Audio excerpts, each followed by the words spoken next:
girls, it's similar, but it's not exactly the same. For a girl, it's how they relate to men.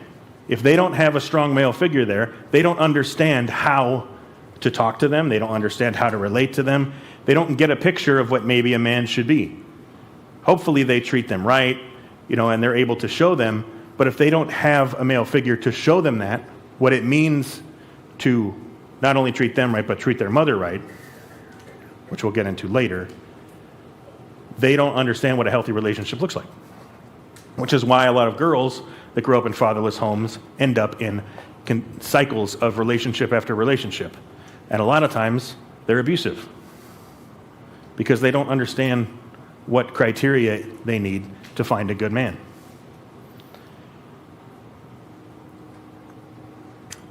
When we're looking at things like fatherhood, we want to kind of figure out what the parameters are, right? So we're going to start that off, and we're going to talk about different types of fathers. We have the biological father, who's hopefully in the home, but that doesn't always happen. There's deaths, things happen, divorce, right? Maybe they don't know if that child was conceived on some random night. Maybe they don't even know. So maybe there's not a biological father there. But a lot of times there's adopted fathers. I know several couples who've adopted children, and it's amazing. The relationship that they're able to forge is phenomenal. But it's not always that. Maybe it's a stepfather, right? A remarriage after a divorce or a death, okay? And I've seen a lot of stepfathers come in, and I've seen the change in boys over the years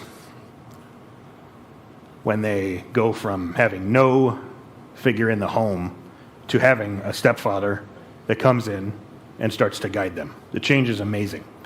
Some of you have probably seen the same thing.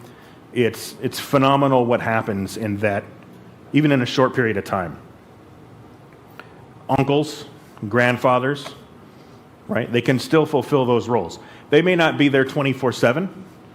They have their own lives oftentimes. But they can still fulfill the role of a strong male fatherly figure in that boy's life or that girl's life. And that's what we're called to do as men, whether we realize it or not.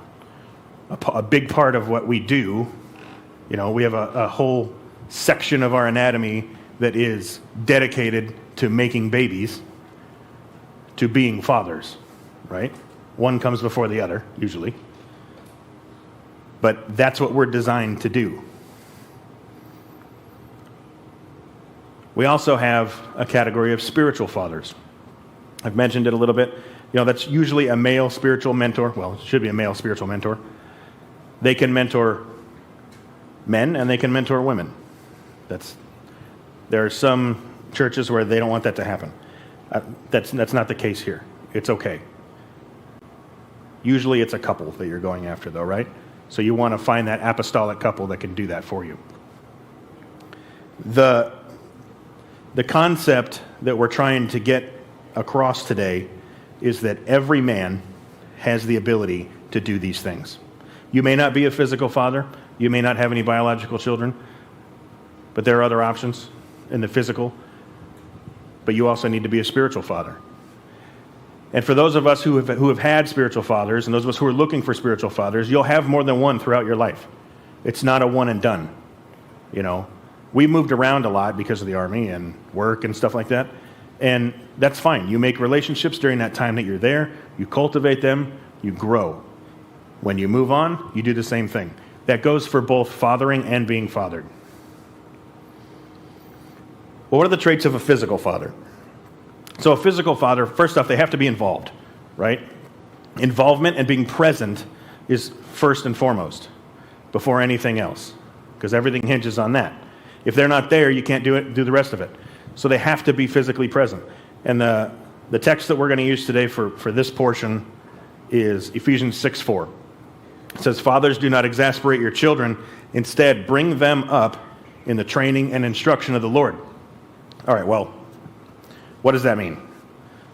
So, first thing is, it specifically addresses fathers. It doesn't address mothers in this verse, Right? The next verse addresses mothers. But for this one, it addresses fathers. And why is that? And why does it say that you have to, first off, not exasperate your children, but bring them up in the training and instruction of the Lord? That implies that you're there.